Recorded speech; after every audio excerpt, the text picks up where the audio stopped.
Keir Starmer risque l'oubli politique alors que son accord sur le Brexit déclenche une mutinerie quelques jours seulement après avoir dévoilé ce que son équipe considérait comme une avancée décisive sur le Brexit. Westminster est en proie au chaos. Même au sein de son propre parti, les députés préparent une motion de censure. Le leadership de Starmer s'effrite d'heure en heure. Autrefois considéré comme le moderniste du Parti travailliste et l'architecte de son retour, Starmer est aujourd'hui accusé d'avoir commis la trahison politique la plus dévastatrice de l'histoire britannique.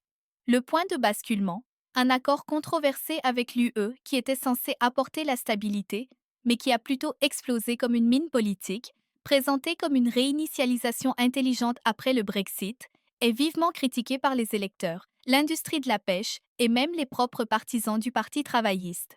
Ce qui aurait dû être un succès diplomatique, couronné de succès, s'est transformé en chaos.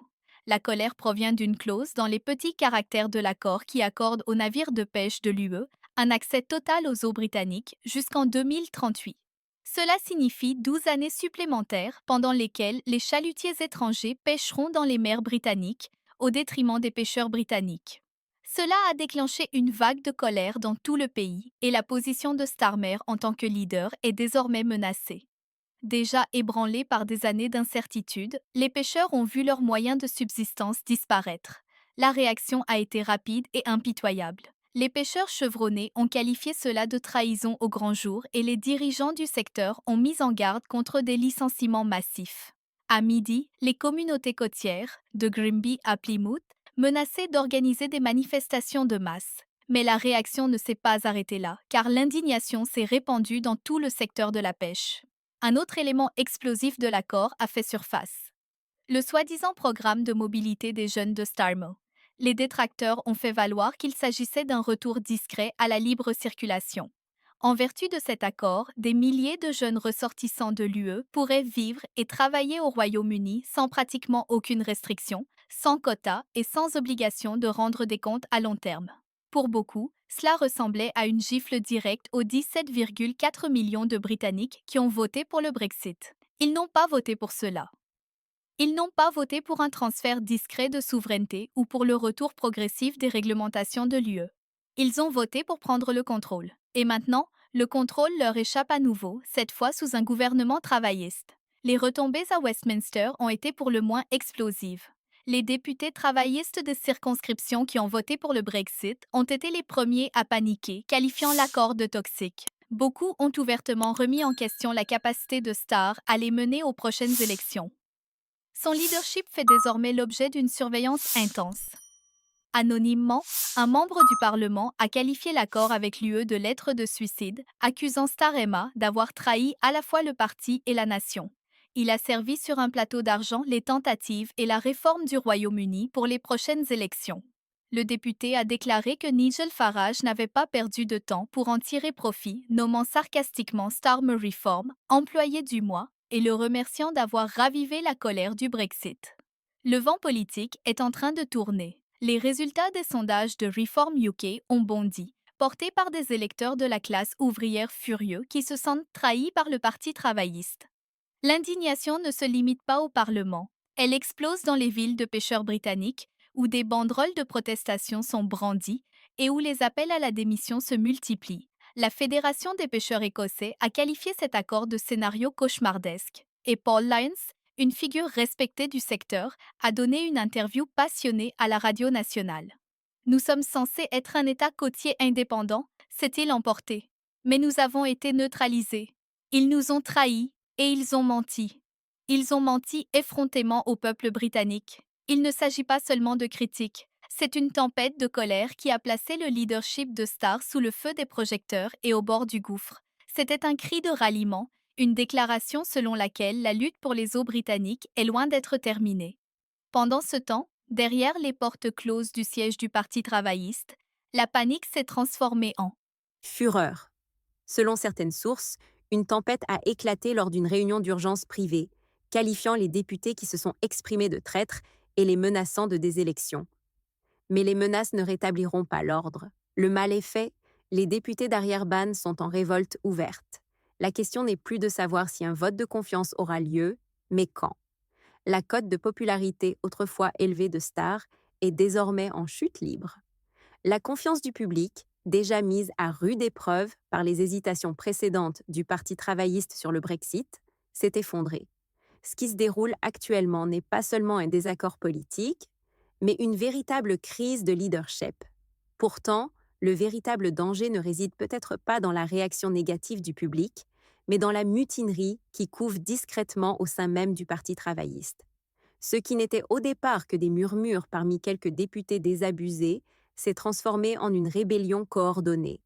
Des dizaines de députés travaillistes, en particulier ceux des circonscriptions dites Red Wall, remettent activement en question la capacité de Starmer à mener le parti aux prochaines élections.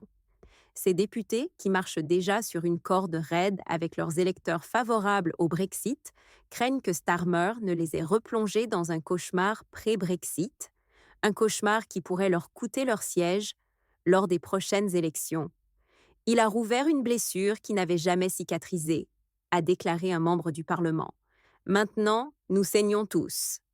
Une fuite dans une discussion de groupe entre députés travaillistes a révélé l'ampleur du chaos interne, avec des mots tels que traître, dictateur et vendu utilisés librement. Certains députés coordonnent des campagnes de pression en coulisses pour forcer Starmer à démissionner. Plusieurs ministres fantômes de haut rang envisageraient de démissionner pour déclencher une remise en question à l'échelle du parti. Le vide au niveau du leadership est indéniable. L'autorité de Starmer, autrefois fondée sur l'unité et la compétence technocratique, s'effondre aujourd'hui sous le poids de la rébellion. Les députés qui l'ont autrefois défendu pendant la Covid, les difficultés économiques et les scandales internes ne le soutiennent plus. Une faction croissante de députés d'arrière-ban a formé un bloc informel prêt à défier la discipline du parti et à voter contre Starmer si une motion de confiance est déposée. Si un nombre suffisant de ministres de l'opposition démissionnent, le Parti travailliste pourrait être confronté à une crise de leadership sans précédent depuis Corbyn.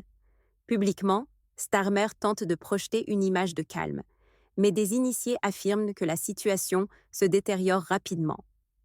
Le parti est à un point de rupture et l'avenir de son leadership ne tient qu'à un fil. Au siège du Parti travailliste, a décrit l'ambiance comme un confinement total, les conseillers s'efforçant de contenir les retombées.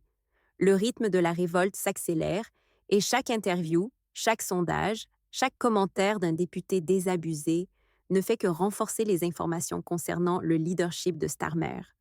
À ce stade, Starmer ne se bat pas seulement pour son accord sur le Brexit, il se bat pour sa survie politique. Les jours à venir pourraient afin définir l'avenir du Parti travailliste. Va-t-il redoubler d'efforts pour se réaligner sur l'Europe? Ou va-t-il tenir compte de l'avertissement de ses propres députés et inverser la tendance? Une chose est claire, si le Parti travailliste ignore la colère des villes côtières, le sentiment de trahison des électeurs du Brexit et les profondes divisions au sein de ses propres rangs, il risque non seulement de perdre les prochaines élections, mais aussi d'aliéner définitivement la base ouvrière qu'il prétendait autrefois représenter. Une motion de censure est en cours de rédaction et les voix sont en train d'être comptées. La carrière politique de Starmer ne tient plus qu'à un fil. L'effondrement n'est pas théorique. Il se produit en temps réel.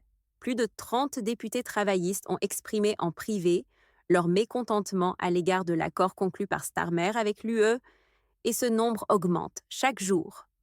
Le mécontentement atteint son paroxysme et les rumeurs d'une contestation de la direction du parti se font de plus en plus fortes. Starmer se trouve à la croisée des chemins et l'avenir du parti est incertain. Des alternatives à la direction de Starmer commencent à émerger à Westminster. Des noms tels que Lisa Handy, West Streeting et Angela Rayner sont murmurés non par ambition, mais comme remplaçants potentiels en cas d'urgence, alors que le parti est confronté à une situation chaotique. Une source proche d'un ministre senior du cabinet fantôme a résumé l'état d'esprit interne. Le public ne veut plus de Starmer. Il voit en lui une faiblesse et non un leader. Nous avons besoin d'un combattant, pas d'un escrimeur. Cette déclaration va droit au cœur de la crise.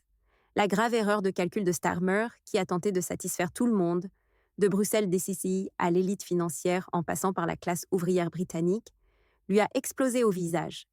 En essayant de plaire à tout le monde, il n'a fait qu'aliéner tout le monde. La trahison a frappé le plus durement les bastions traditionnels du Labour dans les villes ouvrières des Midlands et du Nord. Les circonscriptions qui ont soutenu le Parti travailliste contre vent et marée sont aujourd'hui en proie à la colère. Il ne s'agit pas seulement d'électeurs indécis mécontents ou de partisans de Farage. Ce sont des électeurs qui ont toujours voté travailliste et qui exigent des réponses. Starr n'a pas su protéger la base même qui définissait autrefois son parti. Leurs grands-pères et ses filles ont défilé avec les syndicats aux côtés du parti, même lorsqu'il a dérivé vers une technocratie centriste. Aujourd'hui, ils se sentent abandonnés au profit de la diplomatie européenne. Ce n'est qu'un autre avocat londonien qui joue avec notre avenir, a crié un ancien électeur travailliste lors d'un rassemblement de protestation à Doncaster. Nous lui avons fait confiance pour nous défendre et il nous a vendus à l'UE comme si nous n'avions aucune importance. L'indignation s'est propagée au-delà des rassemblements. Des conseillers travaillistes démissionnent en signe de protestation. Les sections locales du parti sont en révolte ouverte et les réseaux sociaux sont inondés de hashtags tels que Starmerroute, Labour Betrayal et No Confidence Now. Des vidéos d'anciens membres du parti déchirant leurs cartes d'adhérents sont devenues virales et les responsables de circonscription sont submergés d'appels exigeant le départ de Starmer avant que les dégâts ne deviennent irréparables. Pendant ce temps, les députés conservateurs observent de la situation avec jubilation. Nous n'aurions pas pu imaginer un meilleur scénario d'autodestruction. Un membre du Parti conservateur aurait déclaré « Pourtant, même au sein des rangs conservateurs, un sentiment de malaise grandit. L'effondrement de Starr n'est plus seulement un problème du Parti travailliste. C'est une crise nationale. La Grande-Bretagne est au bord du gouffre et l'avenir de son paysage politique est incertain. Sans véritable leader, elle dérive dans des eaux politiques tumultueuses, sans direction claire, ni main ferme à la barre. Starmer double la mise. Lors d'une conférence de presse provocante, il a défendu son accord avec l'UE, le qualifiant de pragmatique, et accusant les médias de droite de susciter l'indignation. Mais il ne s'agit pas d'une tempête médiatique. Il s'agit d'un soulèvement populaire, brut, émotionnel et incontrôlable. La trahison n'est pas seulement politique, elle est profondément personnelle. Alors que les tambours d'un vote de défiance se font de plus en plus forts, Starmer est de plus en plus isolé. Ses anciens alliés se sont tus. Les critiques s'enhardissent et le leader autrefois inattaquable du Parti travailliste se retrouve acculé. C'est sans précédent. Un leader travailliste renversé par sa propre base, pris pour cible par ses propres députés et pris dans une rébellion qui ne montre aucun signe de ralentissement. Il ne s'agit plus seulement de politique, il s'agit de survie. Alors que le Parti travailliste implose de l'intérieur, quelque chose d'encore plus important est en train d'éclater à travers le pays. Une tempête déclenchée par les 17,4 millions de personnes qui ont voté pour le Brexit. Le paysage politique est en train de changer et l'avenir de Starmer est désormais incertain. Les fondements même du leadership de Starmer sont menacés, sans issue claire. Pour quitter l'Union européenne, ces électeurs n'ont pas voté symboliquement. Ils ont pris la décision claire et catégorique de reprendre le contrôle de leur pays. Et maintenant, on leur dit que leur vote n'a pas d'importance. L'accord de réalignement avec l'UE, proposé par Starr, est considéré par des millions de personnes comme la trahison ultime.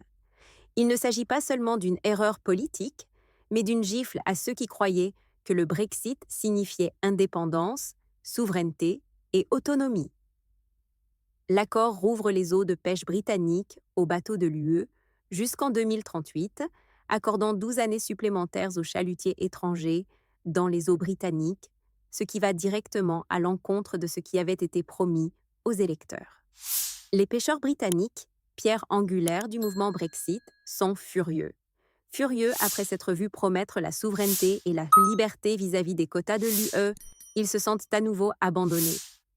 Les ports de pêche de Grimby à Hull organisent des manifestations de masse, les retraités arborant des banderoles sur lesquelles on peut lire « Trahis par le Parti travailliste et Bruxelles ». Bruxelles l'emporte à nouveau. Un capitaine chevronné l'a très bien résumé. L'accord de Starmer ne sent pas seulement mauvais, il empeste Bruxelles. Nous lui avons donné notre vote, notre confiance, et maintenant il a cédé nos os. C'est plus qu'une question politique. C'est une trahison personnelle envers ceux qui ont cru aux promesses du Brexit, les laissant avec le sentiment d'avoir été ignorés et vendus. Les pêcheurs, les agriculteurs, les camionneurs, les sidérurgistes et les propriétaires de petites entreprises, dont beaucoup ont soutenu le Parti travailliste en 2019, se sentent désormais complètement abandonnés.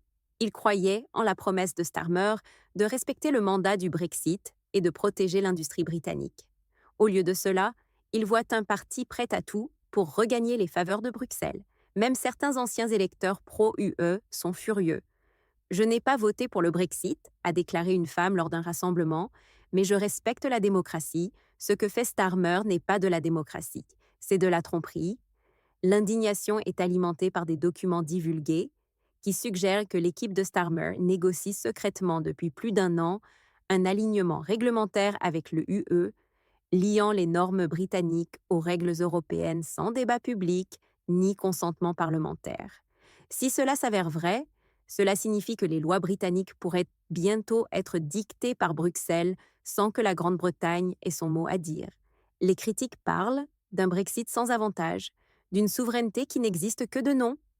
La révélation la plus accablante est la manière dont ces négociations se sont déroulées à huis clos, sans consultation complète des députés travaillistes.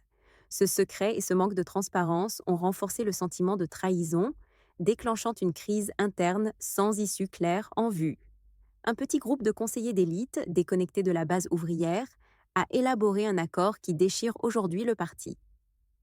Des graffitis qualifiant Starmer de traître apparaissent lors des manifestations et sur les réseaux sociaux, tandis que les réunions publiques se transforment en disputes houleuses. La colère déborde dans les rues. Nigel Farage, sentant une opportunité, est revenu sur le devant de la scène avec une énergie renouvelée, qualifiant Starr de leader travailliste, le plus malhonnête de sa génération.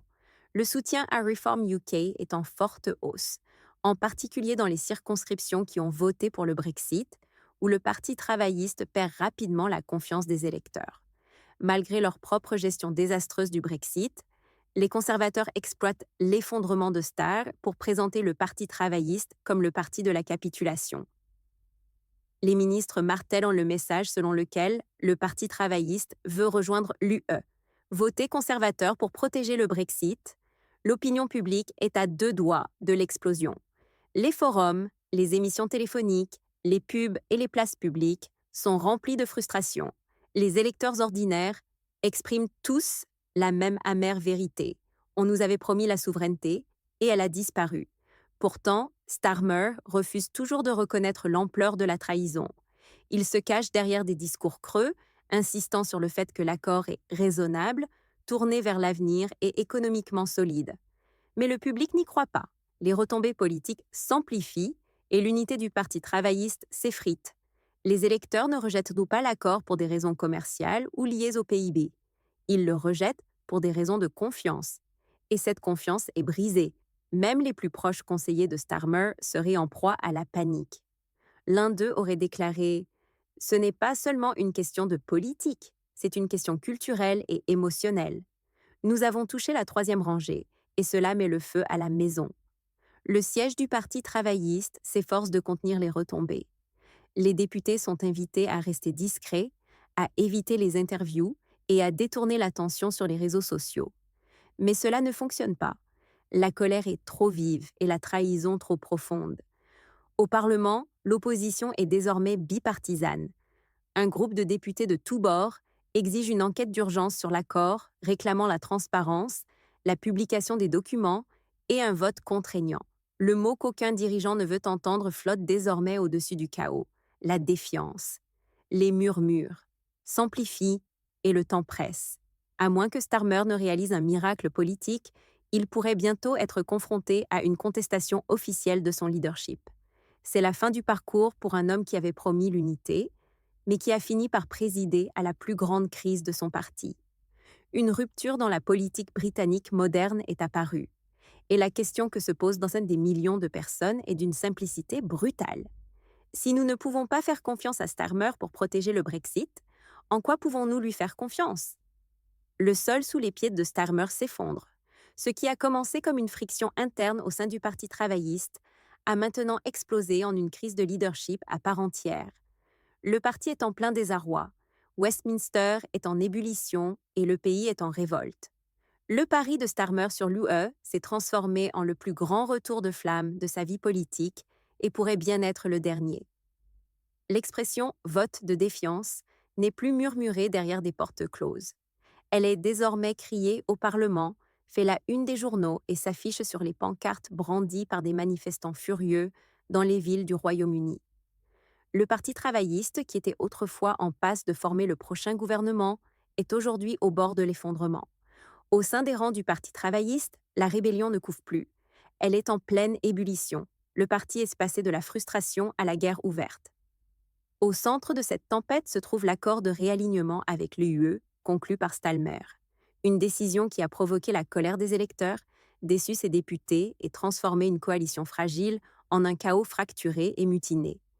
Plus de 30 députés travaillistes seraient en train de préparer des lettres officielles de défiance. Le seuil pour une contestation du leadership approche à grands pas et l'avenir politique de Starmer est désormais en jeu. La contestation du leadership de Starr pourrait avoir lieu dans les prochains jours. La colère est particulièrement forte parmi les députés représentant les circonscriptions qui ont voté pour le Brexit, dont beaucoup ont mis leur survie politique en jeu pour le Brexit. Ils estiment désormais que Starmer les a trahis, a ignoré leurs préoccupations et a entraîné le parti dans une spirale mortelle. Ce n'est pas seulement un suicide politique, a déclaré un membre du Parlement à huis clos. C'est une trahison et nous ne l'accepterons pas. Cette crise ne concerne pas un seul dirigeant ou une seule politique. C'est une guerre pour l'âme du Parti travailliste. Le revirement de Starmer sur le Brexit, qui réouvre l'alignement du Royaume-Uni sur les règles de l'UE et donne à Bruxelles l'accès aux eaux britanniques jusqu'en 2013, a été le point de rupture.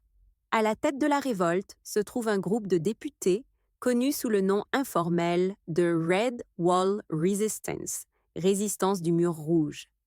Ces députés représentent d'anciens bastions travaillistes dans le Nord et les Midlands, des sièges qui sont passés aux mains des conservateurs en 2019 et qui ont été reconquis de justesse sous la direction de Starmer. Ils ont fait campagne en promettant de respecter le mandat du Brexit, mais se sentent aujourd'hui trahis par un accord qui va à l'encontre des principes mêmes sur lesquels ils ont fait campagne. Ils se sont engagés à restaurer la confiance dans le Parti travailliste, a déclaré un député, mais aujourd'hui, Starmer nous fait passer pour des menteurs.